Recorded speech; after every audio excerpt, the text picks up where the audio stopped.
Bonjour, bien-aimés frères et sœurs, vous qui aimez le Seigneur Jésus de tout votre cœur, bienvenue au Centre international Espérance et Vie, le centre où les personnes découvrent et entrent dans leur destinée en Christ. Nous vous bénissons dans le nom précieux de Jésus.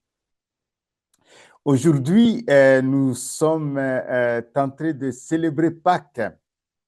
Nous nous rappelons que Jésus est venu sur la terre dans un corps semblable au nôtre. Et Pâques nous rappelle le mystère de Christ à la croix, le mystère de Dieu. Christ, il est le mystère de Dieu. La Bible dit qu'exista en forme de Dieu, n'a pas regardé comme une proie à arracher d'être égal avec Dieu, mais il s'est dépouillé de sa gloire. Il s'est humilié lui-même. Il s'est rendu obéissant jusqu'à la mort de la croix. Oui, Jésus est venu nous sauver, il est venu sauver l'humanité de cette puissance de mensonge qui te fait croire qu'après la mort, il n'y a rien, qui te fait croire que tu dois te concentrer sur toi-même, que Dieu n'existe pas, qui te fait croire qu'il y a toutes sortes de divinités, que chaque nation a ses divinités, chaque peuple a ses divinités, qui te fait croire qu'il n'y a pas un Dieu unique qui s'est manifesté en son Fils Jésus-Christ.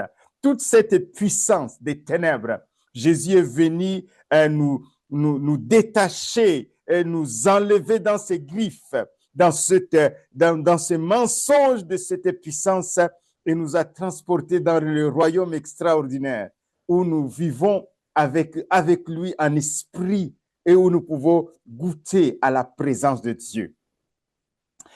Dans Hébreux chapitre 5, on parle de Jésus. Il dit au verset 7, c'est lui qui, dans les jours de sa chair, donc dans ce corps, ayant présenté avec des grands cris et avec des larmes, des prières et des supplications à celui qui pouvait les sauver de la mort et a été exaucé à cause de sa piété.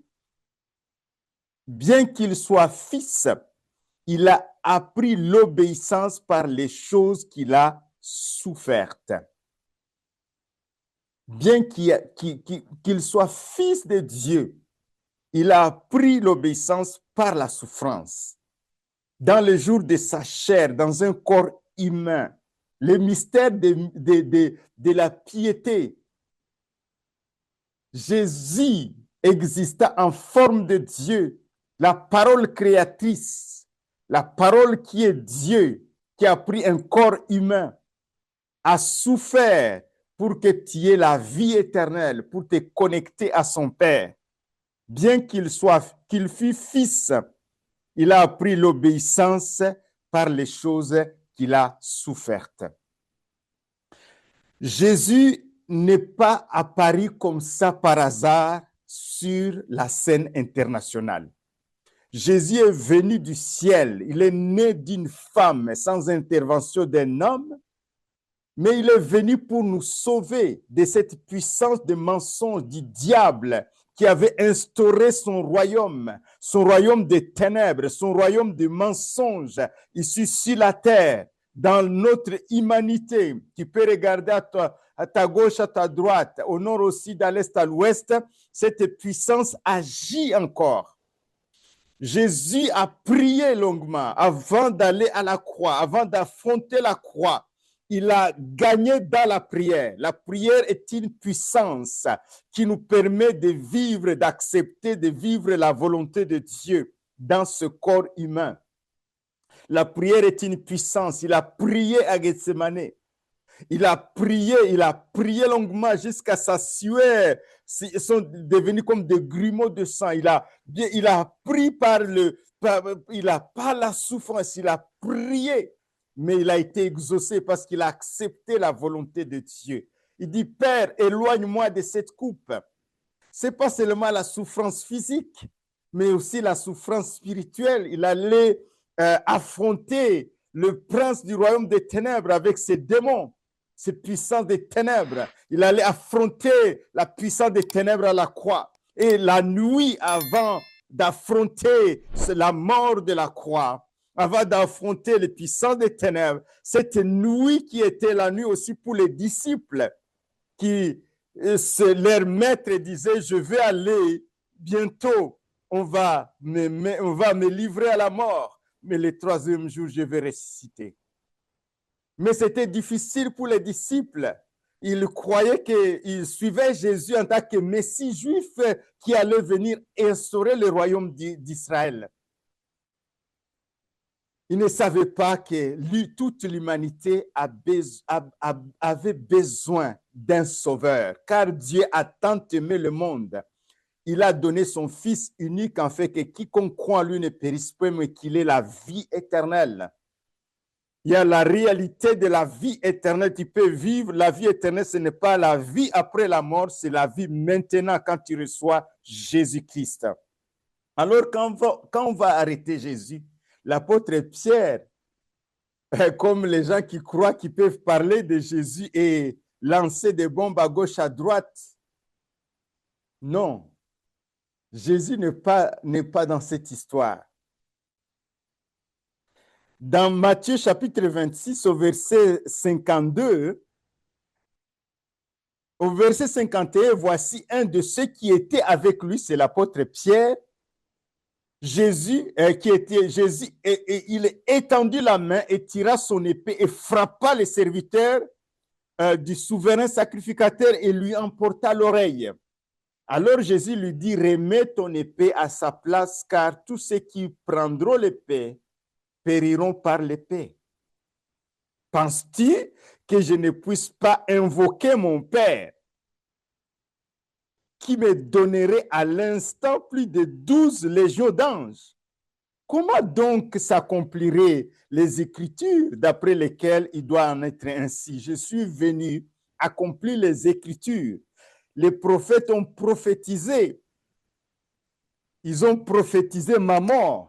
Ils ont prophétisé que Messie viendrait et que ce Messie allait, le Fils de l'homme allait souffrir. Ésaïe l'a prophétisé. Dans Ésaïe 53, nous dit qu'il a cru à ce qui nous était annoncé, qui a reconnu le bras de l'Éternel. Il s'est élevé devant lui comme une faible plante. Il n'avait ni éclat ni beauté pour attirer nos regards. Cependant, Ésaïe 53, qui a cru à ce qui nous était annoncé, qui a reconnu le bras de l'Éternel, s'est élevé devant lui comme une faible plante, comme un rejeton qui sort d'une terre desséchée. Il n'avait ni beauté ni éclat pour attirer nos regards. Et son aspect n'avait rien pour nous plaire.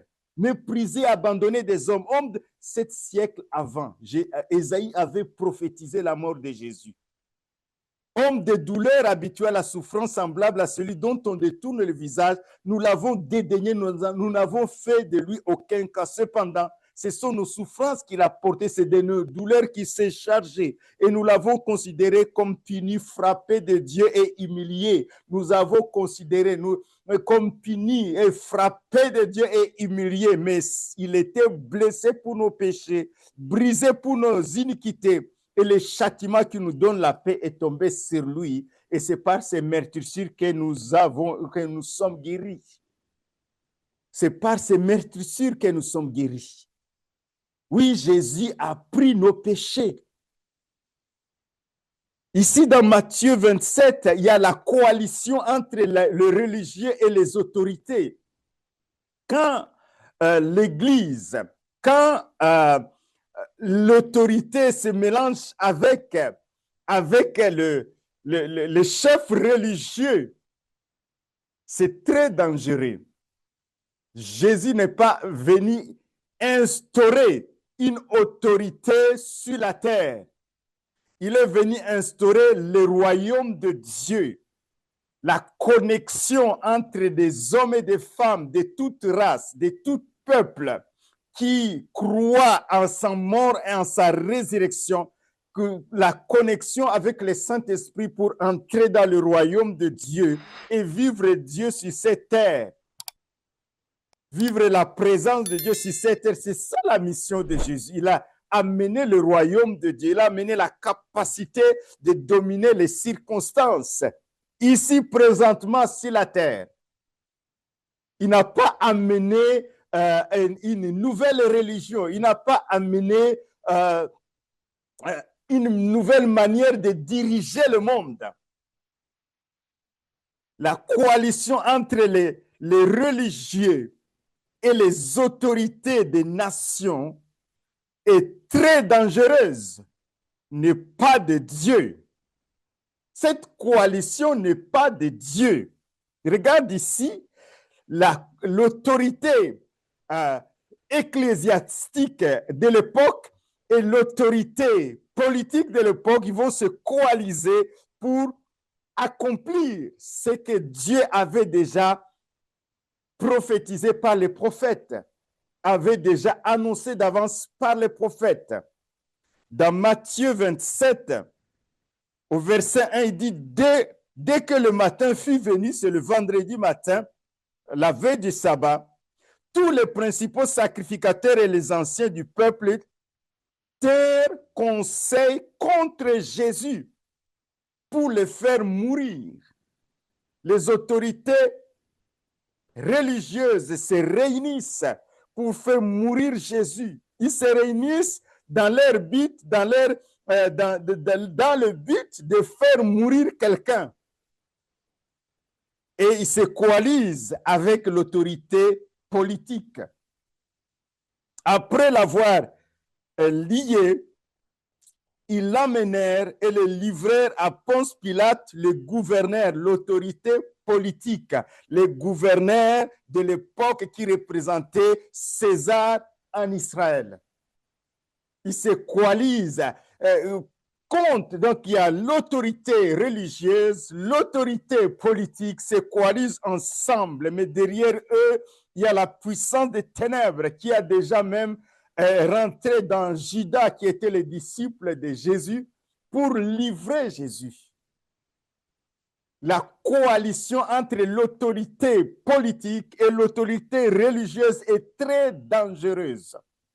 Jésus n'a pas amené cette coalition. C'est très, très dangereuse. Et d'ailleurs, Pilate va demander à Jésus, par rapport au royaume, par rapport à ce que Jésus est. Dans Jean chapitre 18, Pilate, au verset 35, Pilate répondit, « Moi, suis-je juif? Ta nation, les principaux sacrificateurs t'ont livré à moi. Qu'as-tu fait? Qu'as-tu fait? Qu'as-tu fait, Jésus? » Jésus répondit, « Mon royaume n'est pas de ce monde. » Répondit Jésus, « Si mon royaume était de ce monde, mes serviteurs auraient combattu pour moi, afin que je ne fusse pas livré aux Juifs. Mais maintenant, mon royaume n'est pas d'ici-bas. » Pilate lui dit, « Tu es donc roi? » Jésus répondit, « Tu l'as dit, je suis roi. » Il est le roi des rois, le seigneur des seigneurs. Il vient du ciel. Toutes choses ont été créées par lui. Rien de ce qui a été n'a été fait sans lui. Il est avant toutes choses et toutes choses subsistent en lui. En lui habitait corporellement toute la plénitude de la divinité. Mais il est venu nous sauver. Il est venu nous sauver de la puissance des ténèbres qui nous maintenait dans le mensonge, qui nous empêchait de connaître Dieu. Cette puissance qui t'aveugle, qui t'empêche d'entrer en relation avec Dieu. Jésus est venu détruire son œuvre. Et si aujourd'hui tu crois au Seigneur Jésus, tu seras sauvé, toi et ta famille. Pilate lui dit, il dit, je suis roi, mais il dit, je suis né et je suis venu dans ce monde pour rendre témoignage à la vérité. Et quiconque est de la vérité, écoute ma voix. Vous n'écoutez pas ma voix parce que vous n'êtes pas de la vérité. Vous n'écoutez pas ma voix parce que vous n'avez pas l'amour de la vérité. Parce que la puissance des mensonges vous a aveuglé. Pilate lui dit, qu'est-ce que la vérité? Ah oui. Mais Jésus est venu souffrir. Les autorités religieuses, les autorités politiques vont se coaliser pour faire mourir Jésus. Il va être hué. Et même la foule va se joindre à cette coalition. Ce qui est étonnant, parce que la foule, c'est des suiveurs. Ils suivent. On peut facilement créer un mouvement et créer une situation pour influencer la foule. Et donc, on va crucifier Jésus. On va relâcher Barabbas, qui était un malfaiteur, et on va crucifier Jésus. Ce qui est étonnant dans cette histoire, on retrouve un certain Simon de Cyrène. On parle qu'il était de Cyrène, il était presque tout près de l'Éthiopie, tout près de la Libye. Simon de Cyrène, il va porter la croix de Jésus. Jésus est fatigué. Simon de Cyrène va aider Jésus. Il va porter la croix de Jésus. Un symbole d'un chrétien qui porte la croix de Jésus. Jésus va être crucifié. Les passants vont l'insulter. Les passants l'injurier et secouer la tête en disant, toi qui détruis les temples et qui les rebâtis en 3 jours, sauve-toi toi-même si tu es le Fils de Dieu, descends de la croix. Les principaux sacrificateurs, avec les scribes et les anciens, se moquaient aussi de lui en disant, il a sauvé les autres. Il ne peut se sauver lui-même s'il est le roi d'Israël, qui descend de la croix, et nous croirons en lui. Il s'est confié en Dieu, que Dieu le délivre maintenant s'il l'aime. Car il a dit, je suis le Fils de Dieu, je suis Fils de Dieu. Les brigands crucifiés avec lui l'insultaient de la même manière. Regarde l'atmosphère qui était à la croix de Golgotha, les insultes. Il a supporté, alors qu'il y a des plaies. On a cloué ses mains, on a cloué ses pieds, on est en train de l'insulter. Son âme est abattue. Au niveau spirituel, il est en train de combattre spirituellement, parce que la Bible nous dit dans Matthieu 27, verset 45, depuis la 6e heure jusqu'à la 9e heure, il y eut des ténèbres sur toute la terre. À la 9e heure, Jésus s'écria d'une voix forte, Élie, Élie, lama sabachthani, c'est-à-dire, mon Dieu, pourquoi m'as-tu abandonné? Lui qui a toujours été avec Dieu. Il disait, moi et le Père, nous sommes un. Maintenant, il est abandonné. Pourquoi? Il a porté nos péchés. Il a porté tes péchés. Il a porté tes maladies, tes infirmités. Il a porté ta souffrance. Il a porté tes angoisses, ta dépression. Il a porté ton burn-out. Il a porté toutes ces choses qui te fatiguent, qui te fait manquer de paix. Il les a portés, il les a engloutis à la croix de Golgotha. Il va les engloutir même jusque dans la tombe. Et la Bible dit, mais les autres disaient, voyons voir si Élie va venir les sauver. Jésus poussa de nouveau un grand cri et rendit l'esprit. Et voici le voile du temple se déchira en deux. Il se déchira en deux. Le voile du temple se déchire du haut jusqu'en bas. Dieu agrée ce sacrifice extraordinaire. Jésus, l'agneau de Dieu qui ôte le péché du monde. Jésus a souffert pour que tu aies la vie. Mais il n'est pas resté dans la tombe. Il est ressuscité le 3e jour. C'est ce que nous verrons ce dimanche. Il est le prince de la vie. Aujourd'hui, nous parlons de lui. Il agit. Il a touché mon cœur. Il est venu dans ma vie. Alors que j'étais là sans Dieu, sans espérance, le jour où j'ai entendu la bonne nouvelle et que j'ai reçu Jésus dans ma vie, tout a changé. Mon espérance est garantie. Je vis dans l'assurance. Je vis dans la confiance de Dieu. J'ai la paix de Dieu, j'ai la réconciliation avec Dieu. Mes péchés ont été pardonnés. Je vis dans la grâce de Dieu. Toi aussi de même, aujourd'hui, si tu entends sa voix et que tu n'endurcisses pas ton cœur, tu ouvres ton cœur et tu reçois Jésus comme sauveur personnel, tu passes de la mort à la vie, de la puissance de Satan à la puissance de Dieu, du royaume des ténèbres au royaume de lumière. C'est ça Pâques, mes bien-aimés. Joyeuse Pâques. Sachez que Jésus est venu, il a souffert. Aujourd'hui, il est vivant. Et nous le verrons ce dimanche. Nous allons parler de la résurrection. Soyez encouragés. Et si tu veux aller plus loin, tu peux t'adresser à nous, tu peux donc t'adresser sur info.civ@gmail.com ou tu peux me téléphoner ou tu peux visiter notre site @Siev sur YouTube ou sur Facebook. Soyez bénis, mes bien-aimés. Soyez encouragés par ces paroles. Jésus est vivant, il n'est pas resté dans la tombe. C'est ça la bonne nouvelle que nous allons voir ensemble. Donc, bientôt, le dimanche, il est ressuscité, il a vaincu la mort. C'était impossible que le prince de la vie soit retenu par la puissance de la mort. Amen. Soyez bénis, mes bien-aimés.